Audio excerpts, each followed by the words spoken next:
अस्सलामुअलैकुम, नमस्कार, आदाब। मेरा नाम है शाहदुद्दीन और मैं प्रबोधन एजुकेशन में आपका स्वागत करता हूँ।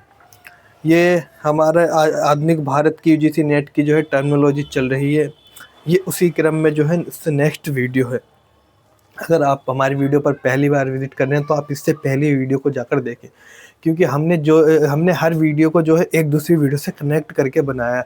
इतिहास को हमने एक इंटीग्रेटेड अप्रोच के तहत पढ़ा ताकि जो है हमें सब एक दूसरे टॉपिकों को आपस में जो है कनेक्ट करने की क्षमता बढ़े, जिससे हमें याद रखने में आसानी हो। हम इतिहास को एक क्रमबद्ध तरीके से पढ़ रहे हैं और ये जो है हम पहले आधुनिक भारत की टर्मिनोलॉजी जो है पूरी कर रहे हैं यूजीसी नेट के सिलेबस के अकॉर्डिंग में। तो आज का जो टॉपिक है वो हमारा है पंचशील। पंचशील होता है क्या? देखो, पंचशील को जानने से पहले मैं आपको बता दूंगा। पंचशील, शील का मतलब होता है आचार या नैतिकता, और पंच का मतलब हो पाँच। तो एक तरीके से हम इन्हें कहेंगे पांच सिद्धांत। ये पांच सिद्धांत क्या थे उनके बारे में मैं आपको आगे बताऊंगा। इससे पहले जो है हम अपनी जो है पृष्ठभूमि जान लेते हैं। पंचशील की पृष्ठभूमि थी क्या? तो आपको पता है वो भारत और चीन के बीच में युद्ध हुआ था। कब युद्ध हुआ था ये भी आपको डेट पता होगी, 1962 में हुआ था। अब उससे पहले हम जानेंगे कि भारत और चीन के बीच में जब युद्ध हुआ था, उससे पहले 1940 में क्या हुआ था? शिमला कन्वेंशन हुआ था। तो एक तरफ चीन के प्रतिनिधि या तिब्बत के प्रतिनिधि कह लो, और दूसरी तरफ जो है, क्योंकि भारत तो जो था ब्रिटेन का उपनिवेश था, तो इसीलिए भारत की तरफ से जो है ब्रिटिश सचिव गए थे। उनका नाम था हेनरी मैकमोहन। क्या नाम था उनका? Henry McMahon. और जो है चीन के प्रतिनिधियों के बीच में जो है 1914 में शिमला कन्वेंशन होता है। तो उसमें जो है एक बाउंड्री खींची जाती है। उस बाउंड्री की खींचने का मकसद ये था कि जो है सीमा जो है निर्धारण कर दी जाए, कहाँ से लेके किसकी है, चीन की कितनी है, चीन को कहाँ से है। तो जो है मैं आपको जो है मैप के थ्रू बताना चाहूँगा कि वो जो है सीमा कैसी है। देखो आप सबसे पहले ये देखिए। अब देखो, ये जो है ये हमारा इंडिया का मैप है, और ये जो जितना भी ये पोर्शन है डायग्राम में आ रहा है, ये तिब्बत और ऊपर जो पार्ट है ये सारा चाइना का पार्ट है। ठीक है, तो आप चाइना को ध्यान में रखना क्योंकि चाइना लिखा हुआ है। अब सबसे पहले ये लद्दाख देखिए, ये हमारा लद्दाख का पोर्शन आ जाता है। तो लद्दाख में जो ये इधर का जो किनारे किनारे वाला जम्मू कश्मीर का एरिया आज जो है बटा हुआ है, ये इधर का लद्दाख एरिया पहले पूरा कश्मीर था, आज के टाइम पे ये लद्दाख है और ये कश्मीर का एरिया आता है। तो जो कश्मीर का इधर का ये जो साइड का एरिया है, और यहाँ से लेके अगर हम यूँ इधर बीच में करेंगे तो ये गिलगिस्तान वाला क्षेत्र आ जाएगा, जो कि उनके कंट्रोल में पाकिस्तान के, और इधर वाला जो है जिसे आज़ाद कश्मीर इधर कहते हैं तो ये उनके उधर आ जाएगा। और ये वाला जो पोर्शन आ जाएगा, ये वाला जो आ जाएगा चीन के कंट्रोल में। ये जो आप देख रहे हैं छोटी सी लेक, तो इसी को कहते हैं पेंगोंग लेक, पेंगोंग। ठीक है, जहाँ पर आपने देखा होगा 3 इडियट की फिल्म जो है और लास्ट में जो है शूट होती है। तो इसके जो है ये भारत में यानी तिब्बत चाइना के पास में इसका कंट्रोल है। इसको लेकर भी जो है विवाद की स्थिति बनी रहती है। अब मैकमोहन रेखा है क्या? आप ये समझिए, मैकमोहन रेखा जो है इंडिया और चाइना के बीच में जो है बाउंड्री यानी सीमा का निर्धारण हो रहा है। इससे पहले मैंने आपको एक टर्म बताया था, बफर स्टेट। बफर स्टेट मैंने बताया था आपको। बफर स्टेट क्या होता है? प्रीवियस वीडियो में बताया था कि दो बड़े राज्यों के बीच में एक छोटा राज्य होता है जो उन दोनों के बीच में डायरेक्ट जो है संघर्ष को रोकता है। जैसे इंडिया और चाइना के बीच में डायरेक्ट संघर्ष होने से कौन रोक रहा था? नेपाल रोक रहा था। उधर तिब्बत, अब तो तिब्बत पे उसका ही कंट्रोल आ जाएगा, तो नेपाल रोक रहा था। अब जहाँ पर आप देखोगे नेपाल जो है कितना पोर्शन है, नेपाल का ये वाला है, भूटान का ये वाला पोर्शन है। तो यहाँ पर आप देखोगे कि कॉन्फ्लिक्ट की स्थिति, संघर्ष की स्थिति नहीं बनती है।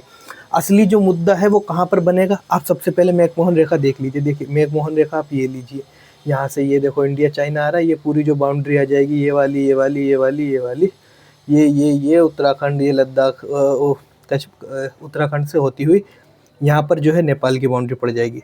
फिर इसके बाद ये सिक्किम में आएगा, तो सिक्किम में थोड़ी सी बाउंड्री पड़ेगी। फिर इसके बाद इसे छोड़ के ये जो अरुणाचल प्रदेश का हिस्सा आएगा, ये जो हमारा पूरा जो पोर्शन है ये मैकमोहन रेखा कहलाएगा।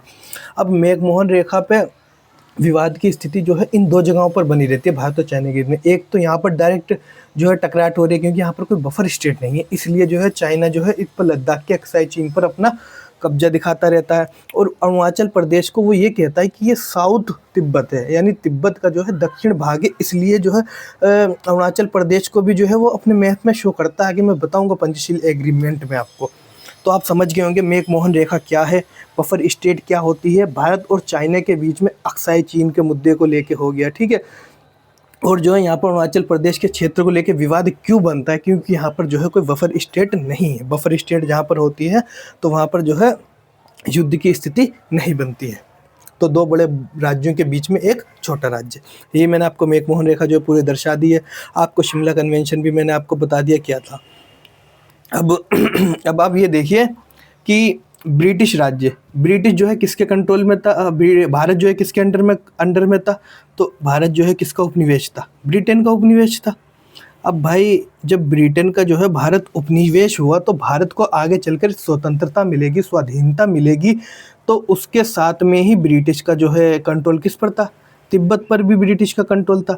अब जब भारत को स्वतंत्रता मिलती तो तिब्बत किसके अंडर में आ गया, भारत के अंडर में तिब्बत आ गया।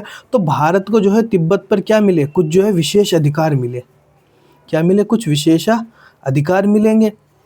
तो उस विशेष अधिकार को मिलेंगे तो ऐसी स्थिति में क्या होगा आप देखेंगे आगे चल के। देखो मैंने ये लिखा हुआ भी, आप अगर पढ़ के देखना चाहें तो पढ़ के देख सकते हैं। देखो, भारत को स्वाधीनता प्राप्त करने के साथ ही भारत की ब्रिटिश विरासत के रूप में तिब्बत के मामलों में अधिकार मिलते हैं। बता ही दिया मैंने विशेष अधिकार क्यों मिलते हैं, क्योंकि भारत जो है ब्रिटेन का उपनिवेश होता है और ब्रिटेन का तिब्बत पर अधिकार होता है। अब स्वाधीनता के बाद में जो है तिब्बत जो है भारत के पास जो है विशेष अधिकार आते हैं। लेकिन इस अक्टूबर 7, 1950 की घटना है, चीन जो है आक्रमण कर देता है।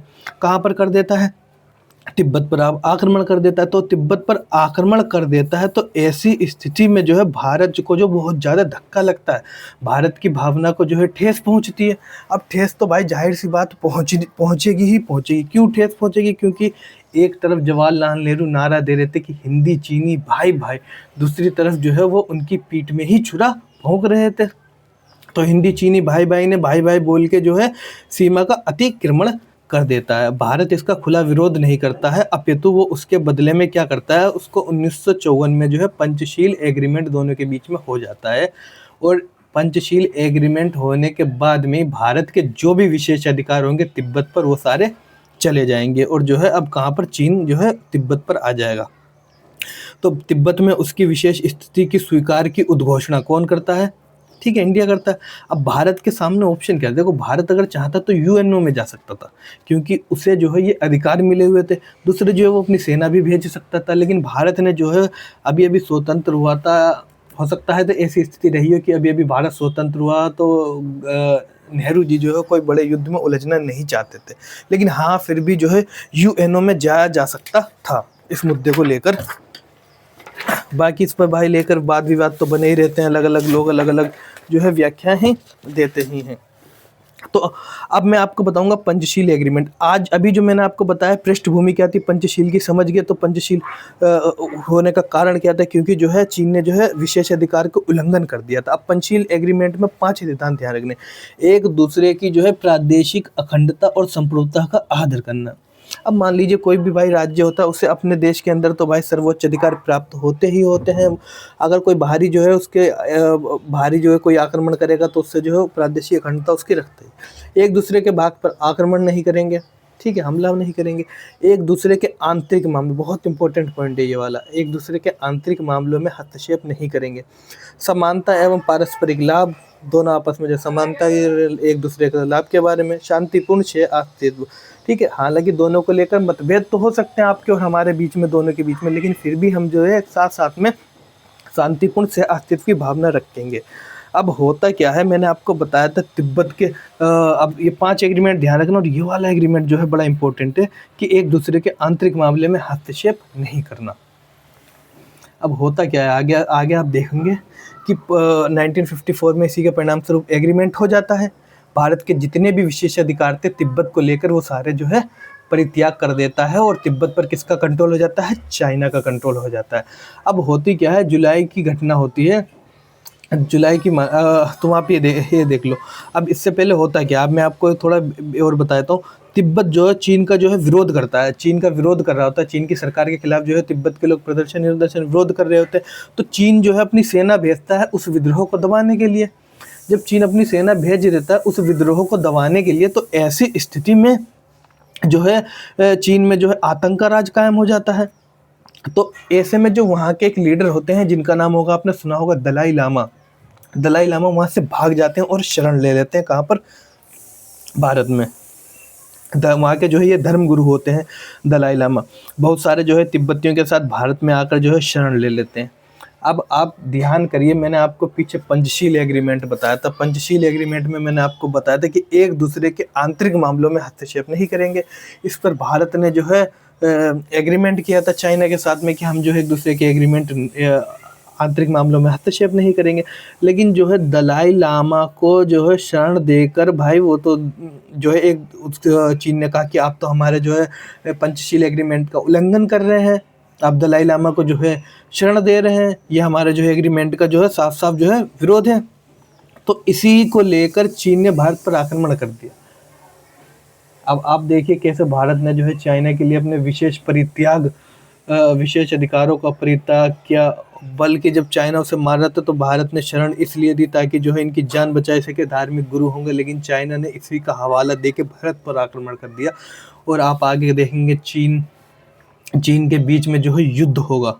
ये यूजीसी नेट में पंचशील समझौते से बहुत इंपॉर्टेंट टॉपिक है। यहाँ से कितनी बार ये क्वेश्चन पूछा जा चुका है। पंचशील एग्रीमेंट को आपको एक क्वेश्चन दे देंगे, उसमें जो है एग्रीमेंट दे देंगे, इसमें बता देंगे कौन सा एग्रीमेंट पंचशील का है, या फिर ये भी दे सकते हैं इनमें से कौन सा नहीं है। बहुत बार ये पूछा जा चुका है।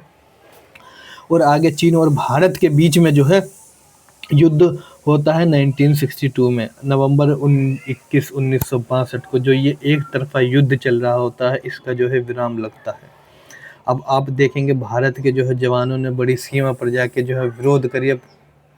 वो उस स्थिति को जो है बयान नहीं किया जा सकता है। ठीक है, आगे भी सलमान खान की एक फिल्म भी आ रही है गलवान घाटी, तो वो भी उधर ही देखना आप, उसमें भी थोड़ी स्थिति पता चलेगी। और फिल्म के जरिए भी हम जो है कई बार जो है उस वहाँ की स्थिति जो है देख सकते हैं कैसी कैसी वॉर में हुई है।